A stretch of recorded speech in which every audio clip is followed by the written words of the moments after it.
मिलते हैं next lecture में। नमस्कार दोस्तों, मैं नीरज जोशी स्वागत करता हूं आपका हमारे स्टॉक मार्केट इन्वेस्टिंग कोर्स के नेक्स्ट लेक्चर में। आप में से बहुत सारे लोगों के घर में एज्ड पेरेंट्स या ग्रैंड पेरेंट्स होंगे जिनकी कोई रनिंग इनकम नहीं होगी। तो ऐसे में उनका खर्चा कैसे चलता है? जनरली या तो आप या आपके पेरेंट्स उनके एक्सपेंसेस बियर करते होंगे। तो एक तरह से कह सकते हैं कि जवानी में उन्होंने अपने बच्चों की एजुकेशन में इन्वेस्ट किया और आज उन्हें इसके रिटर्न्स मिल रहे हैं। तो शेयर मार्केट में भी कुछ ऐसी ही कंपनीज होती हैं जो खुद कोई बिजनेस नहीं करती हैं। उनका काम बस दूसरी कंपनीज के शेयर्स को होल्ड करना है और इन कंपनीज को होल्डिंग कंपनी कहा जाता है। होल्डिंग कंपनीज दो तरीके की होती हैं।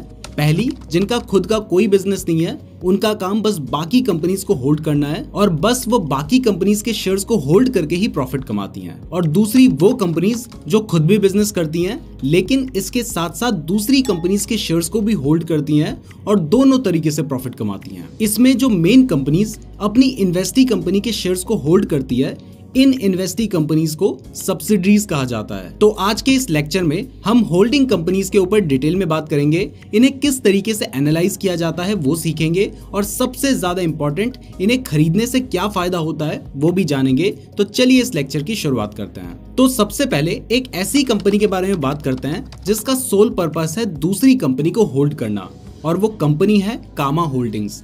ये कंपनी खुद कोई बिजनेस नहीं करती है, इसका एकमात्र बिजनेस है SRF लिमिटेड के स्टॉक्स को होल्ड करना। इसलिए अगर आपको कामा होल्डिंग के बिजनेस को एनालाइज करना है तो आपको SRF का बिजनेस मॉडल एनालाइज करना पड़ेगा। तो SRF यानी श्री राम फाइबर्स की शुरुआत 1970 में तब हुई थी जब उसकी पेरेंट कंपनी DCM ने नायलॉन टायर कॉर्ड फाइबर बनाने के लिए एक नई कंपनी खोली थी, क्योंकि तब कंपनी को लगता था कि नायलॉन ही टायर कॉर्ड फाइबर का फ्यूचर मटेरियल होने वाला है। इसका सबसे पहला प्लांट चेन्नई में लगाया गया था। इसके बाद कंपनी ने अपने बिजनेस पोर्टफोलियो को इंक्रीज करते हुए उसमें फ्लोरोकेमिकल्स और स्पेशलिटी केमिकल के बिजनेस को भी ऐड किया और आज ये एक डाइवर्सिफाइड बिजनेस एंटिटी है जिसकी बहुत सारी R&D फैसिलिटीज हैं, जिससे इंडस्ट्रियल केमिकल्स, स्पेशलिटी केमिकल्स और टेक्सटाइल केमिकल्स मैन्युफैक्चर होते हैं। अब आपके मन में सवाल आ रहा होगा कि अगर मेरा पैसा SRF के स्टॉक में ही इन्वेस्ट होना है तो फिर मैं डायरेक्टली SRF स्टॉक को बाय करने की जगह होल्डिंग कंपनी का स्टॉक क्यों खरीदूं? तो इसका जवाब है कि जनरली होल्डिंग कंपनी में वैल्यूएशन डिस्काउंट मिलता है। इसे बेहतर तरीके से समझने के लिए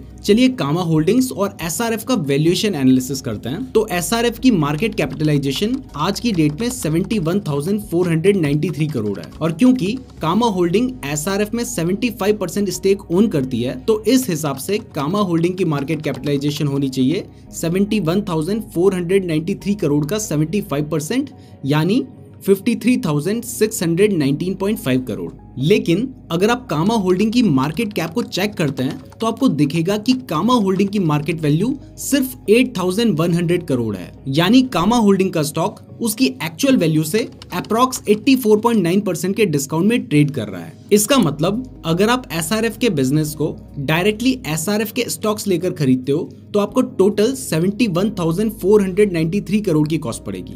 वहीं अगर आप इस सेम बिजनेस को इनडायरेक्टली कामा होल्डिंग के थ्रू खरीदते हो तो आपको 84.9% के डिस्काउंट के साथ ये बिजनेस 8,100 करोड़ में मिलेगा।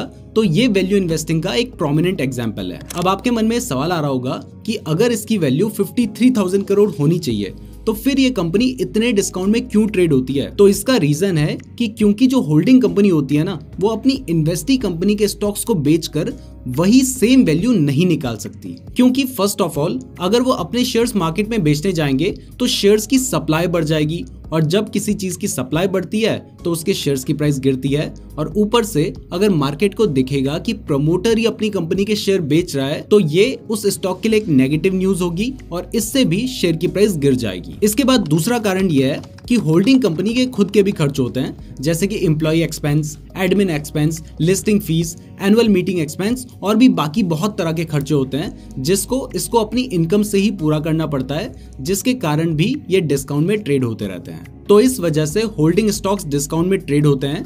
लेकिन जब आपको ये डिस्काउंट 50% से भी ज्यादा का मिल रहा हो तो आप ये मानकर चल सकते हैं कि आपको एक अच्छी डील मिल रही है और तब आप उसमें इन्वेस्ट करने के लिए सोच सकते हैं। यहाँ पर क्लियर कर दूं कि ये सब आपको सिर्फ सिखाने के लिए हम एग्जाम्पल दे रहे हैं, ये कोई भी रिकमेंडेशन नहीं है। तो अभी आपने एक प्योरली होल्डिंग कंपनी का एग्जाम्पल देखा, तो अब एक ऐसी कंपनी का एग्जाम्पल देखते हैं जो खुद भी बिजनेस करती है और साथ ही साथ दूसरी कंपनी के शेयर्स को भी होल्ड करती है, और वो कंपनी है स्टेट बैंक ऑफ इंडिया यानी SBI। आपको पता है कि SBI के पास अपना खुद का बैंकिंग बिजनेस है, लेकिन आपको पता है इसके साथ ही ये कंपनी अपनी अदर सब्सिडरी कंपनीज में भी स्टेक ओन करती है। अभी आपको स्क्रीन में एक टेबल दिखाई दे रही है, इसमें आप देख सकते हैं कि SBI के पास 5 सब्सिडरीज हैं। इनमें से 2 लिस्टेड हैं और 3 अनलिस्टेड हैं। SBI कार्ड्स में SBI का 69.2% स्टेक है और SBI लाइफ इंश्योरेंस बिजनेस में 55.45% का स्टेक है। इन दोनों की करंट मार्केट कैप के हिसाब से इनकी जो होल्डिंग वैल्यू निकल कर आती है